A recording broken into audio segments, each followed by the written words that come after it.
우리 예수님이 이제 이렇게 군중들과 이렇게 이제 시시비비라고 하나요? 어떤 다툼이라고 하나요? 아니면 분쟁이라고 하나요? 군중들과 이렇게 이제 분쟁이라고 표현하겠습니다. 분쟁이라고 한다면 백성들과 분쟁이 있는 것은 거의 없다. 가만히 보시면 오늘은 여기서 이제 누가 등장하냐면 누가 등장하냐면 예수께서 성전에 들어가 가르치실 때 성전이니까 이제 바리새인과 서기관 사두개인이 아니라 누가 등장하냐면 성전을 지키고 있고 성전에서 제사를 드리는 대제사장이라고 하는 사람이 등장을 한다. 그리고 그 다음에 백성의 우두머리라고 하는 장로들이 등장을 한다. 그러니까 이 이전까지는 바리새인 또는 사두개인 또는 서기관들과 계속해서 논쟁을 벌이셨는데 오늘은 성전 안에 들어가서 예수님이 말씀을 가르치시니까 직접적으로 거기에 관여가 됐던 대제사장들과 장로들이 나오더래요. 나와서 그러는 거예요. 당신이 누구고 한데 무슨 권세로 도대체 당신이 누구길래 왜 성전에 와서 바리새인도 아닌 당신이 서기관도 아닌 당신이 여기서 백성들을 가르치느냐라고 얘기를 하는 거예요.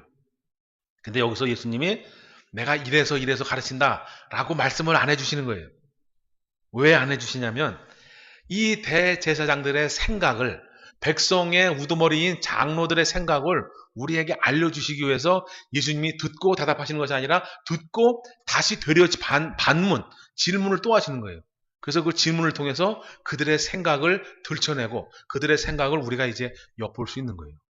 그래서 우리는 예수님을 대적하는 사람이 되어서는 안 된다. 그러면 예수님을 누가 대적하느냐? 어떠한 좀 높은 지위에 있는 사람들, 우두머리에 앉아있는 높은 자리에 앉아있는 사람들이 꼭 예수님을 대적하더라 이거예요. 여지껏 보면 다 그래요.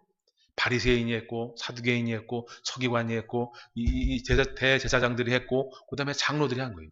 백성들은 전혀 그렇지 않아요. 백성들은 그저 백성들은 이 우두머리들이 이끄는 대로 일로 가면 일로 가고 절로 가면 절로 가는 거예요.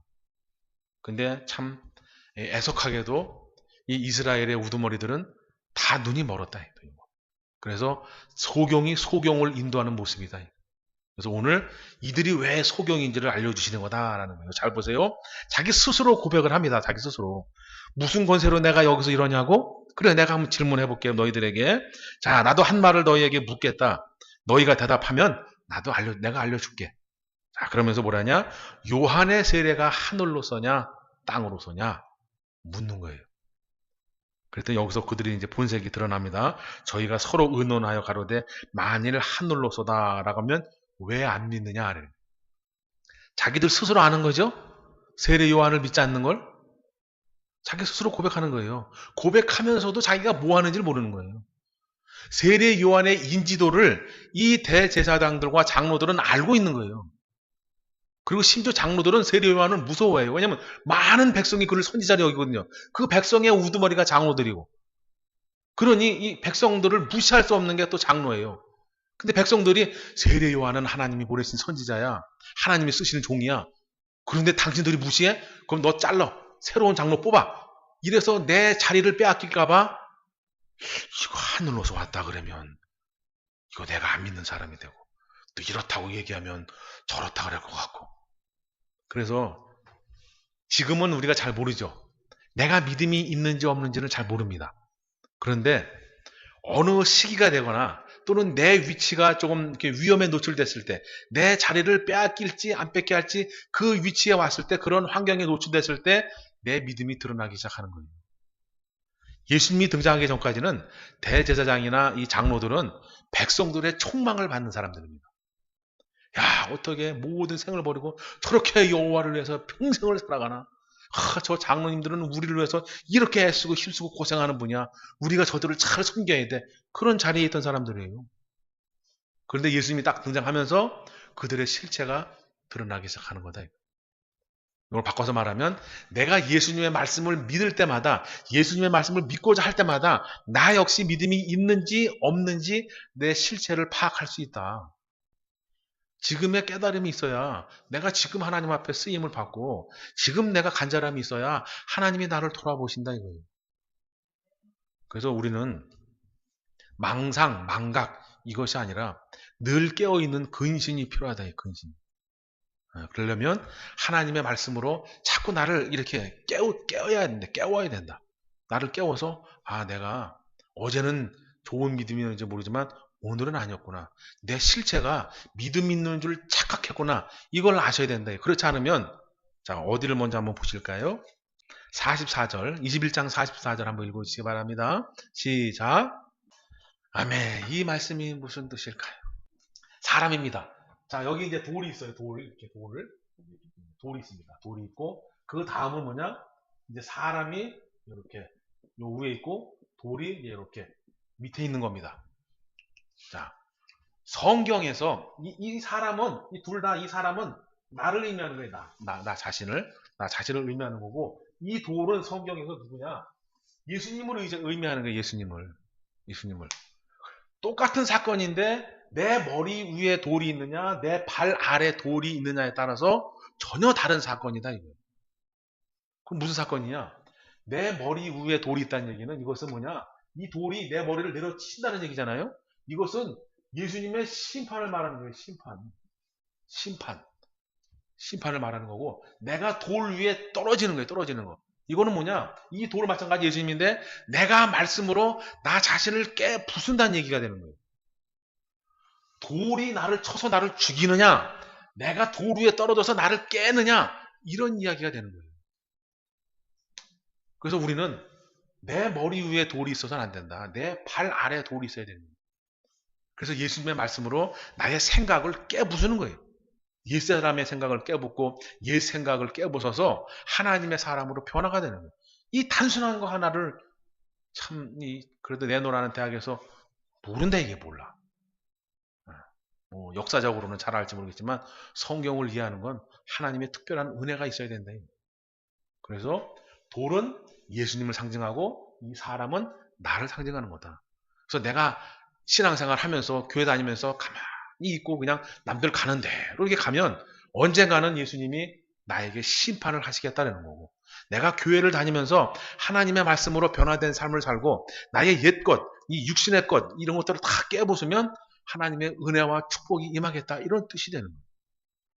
그래서 여러분에게 늘 말씀드리는 게 예수님의 말씀으로 나를 변화시켜야 된다.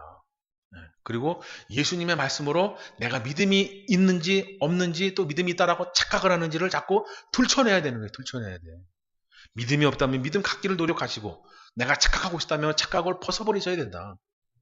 아무리 착각이 자유라고 해도. 할렐루야.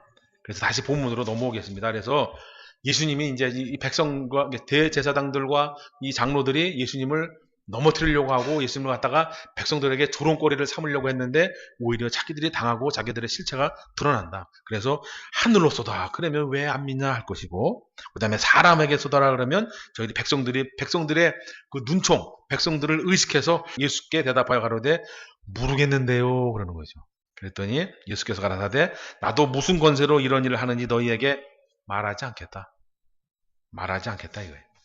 여기서 백성의 장로들과 제사장들과 그 다음에 이 백성들의 차이가 무엇이냐? 백성들의 장로들은 예수님을 신란, 조롱, 핀잔, 잘못된 것을 찾으려고 보는 거고, 이 백성들은 예수님에 나오는 입의 말씀이 와 권세가 있다 그러는 거예요. 생각의 차이, 받아들이는 것 차이가 전혀 다른 결과를 낳는 거예요. 물론 백성들 중에서도 이 백성들은 와 장로님들 말씀하고는 다른데 이 정도인 거고, 저 말씀이 나를 살리는구나 하는 사람들이 있어요. 세리들과 창기들이 너희보다 먼저 하나님 나라에 들어가겠다. 너희보다 먼저 하나님 나라에 들어가겠다. 그래서 아까 말씀드렸듯이 처음에 장로들의 생각과 백성들의 생각이 다른 거고, 그 다음에 두 번째로 이 백성들의 생각과 이 세리 창기들의 생각이 또한 역시 다른 거예요. 백성들은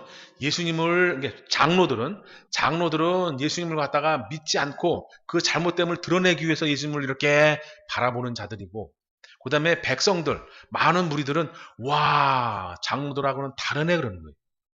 하지만 세리와 창기들은 저 말씀이 나를 살리네 그러는 거고. 그래서 우리가 어떻게 예수님 앞에 마음의 문을 열고 달려가야 되느냐? 세리와 창기들과 같은 그러한 절박한 심정으로 달려가야 된다는. 그래서 다시 한 비유를 들어라. 한 집주인이 포도원을 만들고 산울로 두르고 거기 집자는 구유를 파고 망대를 짓고 농부들에게 새로 주고 타국에 갔다. 그래서 포도원 주인이 포도원을 농부들에게 맡기고 갔답니다. 그래서 이제 추수할 때가 돼서 이제 그것을 갖다가 이제 품삯 또는 어떤 과실을 이제 얻기 위해서 보낸 거예요. 내가 맡겼던 농부들이 농사를 잘 졌을 거야. 가서 세금을 걷어갖고 와. 라는 거죠. 그랬더니 세금을 걷어간 종들을 때려 죽이는 거예요. 때려 죽여. 자, 그래서 보면 농부들이 종들을 잡아 하나는 심히 때렸고 하나는 죽였고 하나는 돌로 쳤다는 거예요. 그래서 여기서 농부들은 이스라엘 백성을 의미하고 그 다음에 보내졌던 종들은 선지자들을 의미한다. 선지자들. 그래서 이스라엘 백성을 이제 하나님께서 돌아보시려고 선지자들을 보냈고 많은 일꾼들을 보냈는데 오히려 그들을 쳐 죽이게 되는 거예요. 이 당시에는 세례 요한을 그리했던 거예요. 세례 요한도 결국은 외치다가 나중에는 목이 잘려서 순교를 당하죠. 그래서 바로 그러한 것을 말하고 그 다음에 조금 더 지나가서 36절에 다시 다른 종들을 처음보다 많이 보내니 저희에게도 그렇게 하였다. 그래서 후에는 자기 아들을 보내매 가로되 저희가 내 아들을 공경하리라. 아들을 보내면 다르겠지.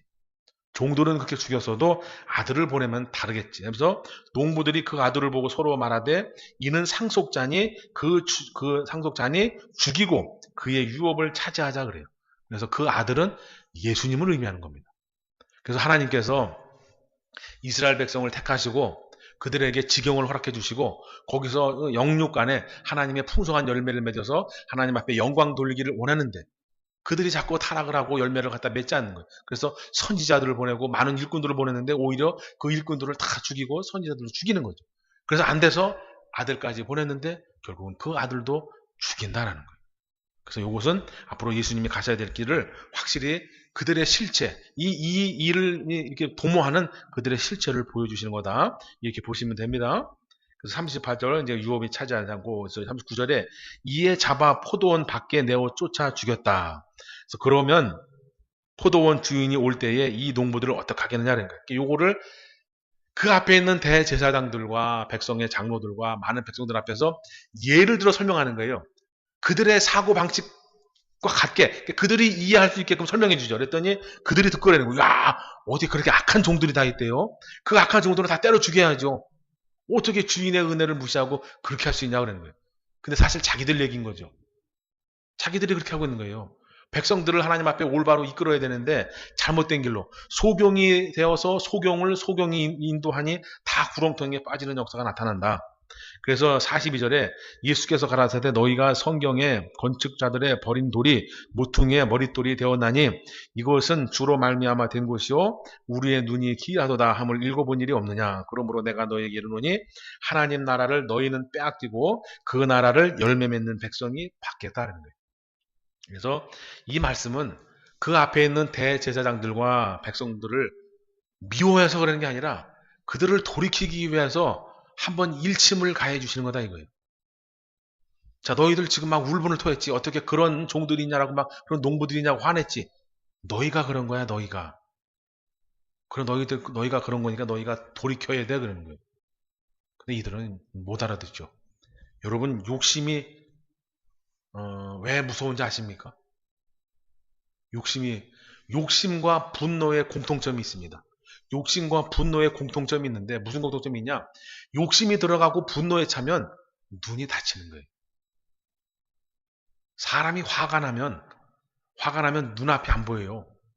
사람이 욕심이 들어가면 이것이 먹어야 되는 건지 먹지 말아야 되는 건지 취해야 되는 건지 취하지 말아야 되는 건지 이 분간이 안 간다는 거예요. 그래서 사기를 당하게 되는 거고 그래서 많은 것들을 잃게 되는 그러한 결과를 초래하게 된다. 근데 여기서도 이들은 욕심에 눈이 멀어서 예수님이 해주시는 얘기 마지막으로 한 번 더 기회를 주시는 이 얘기를 못 알아듣는 거예요. 오히려 화만 나게 되는 거죠.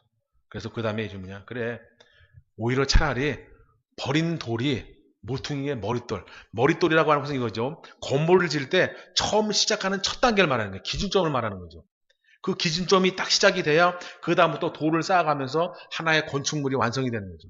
그래서 바로 예수님을 이 땅에 아들을 보냈더니 예수님이 이 땅에 오셨더니 오히려 이 유대인들은 예수님을 버리게 되는 거예요. 백성들은 무식해서 버리게 되는 거고 백성들의 우두머리는 자기의 자리를 빼앗길까봐 예수님을 버리게 되는 거예요. 근데 그 버린 예수님을 우리들이 이제 취하게 되는 거죠. 우리 이방인들이 취해서 오히려 우리가 그 예수님을 근간으로 해서 우리가 이제 하나님의 성전을 짓게 되는 거예요. 그래서 그 다음에 이런 말씀을 이제 해주시게 되는 겁니다. 그러므로 내가 너희에게 이르노니 하나님의 나라를 너희는 빼앗긴다 그러는 거예요. 이 빼앗긴다는 표현을 잘 보셔야 됩니다. 자, 우리 이방인들은 성경을 보면 볼수록 처음부터 천국은 내 것이었구나라고 하는 생각을 안 합니다. 나는 천국 갈 수 없는 사람인데 주님의 은혜로 천국을 할 수 있고 주님의 은혜로 영생을 할 수 있다라고 생각을 하죠. 근데 유대인들은 안 그래요. 천국은 본래 내 집이야. 천국은 본래 내 거야. 이런 생각을 가지고 살아가는 거예요. 그래서 그 생각이 얼마나 아니란 것을 초래하는지를 알려주는 거예요. 그래서 너희는 천국이 네 거라고 생각하지 너희는 빼앗기는 거야. 빼앗겨. 빼앗겨. 그러면 그 빼앗긴 천국을 누가 갖느냐? 열매 맺는 사람이 갖겠다. 열매. 그래서 우리가 늘 열매 맺기를 힘써야 된다라고 하는 말씀이 바로 그거예요. 우리 이방인들도 동일한 조건이죠. 나는 천국에 간다. 주님의 은혜로 간다. 이게 아니라 내가 예수님의 열매, 예수님께서 말씀하신 열매를 맺으면 나는 천국을 가는 거예요. 가니 많이 이런 말할 필요가 없다. 이거예요. 그냥 예수님의 말씀대로 살고 그 열매를 맺으면 천국은 내 집인 거예요. 하지만 열매가 없으면 천국은 나와 거리가 멀다. 그래서 이 천국을 복으로 말하면 내가 예수님의 말씀대로 살면 복이 나에게 임하는 거고 말씀대로 살지 않으면 복은 없다. 오히려 복처럼 보이는 수렁에 빠질 뿐이다. 이게 수렁에. 그래서 여러분들은 천국은 본래 내 것이다. 이런 아니라는 생각은 아니 갖기를 바랍니다. 그래서 너희는 빼앗기고 그 나라에 열매 맺는 백성이 갖겠다. 그러면서 돌 위에 떨어지는 자. 그래서 내가 너희에게 왔잖아. 그래서 너희 스스로 이제 나를 통해서 생각을 깨부시고 어떤 많은 것들을 다 깨부셔서 하나님의 진짜 은혜를 누려야 된다. 진짜 은혜를 받아야 된다. 그 말씀을 해주시는 게 바로 44절입니다. 자, 그 다음에 45절에 대제사장들과 바리새인들이 예수의 비유를 듣고 아유, 요런 것도 잘 알아요. 그죠? 생 못 알아듣다가 이거 나들으라고 하는 소리 아니요? 아우, 화나. 이게 아니라 어머, 예수님이 나에게 한 번에 더 기회를 주시는구나. 아, 그래. 당장 속은 좀 이렇게 좀 상하지만 내가 인정하고 바꿔야 되겠다. 그래서 여러분, 사람이 변화가 되려면 사람이 변화가 되고 사람이 변화된 삶을 살려면 첫 번째는 깨달음이 있어야 되고 두 번째는 인정이 있어야 돼요. 인정. 내가 뭔가를 인정해야 변화가 돼요.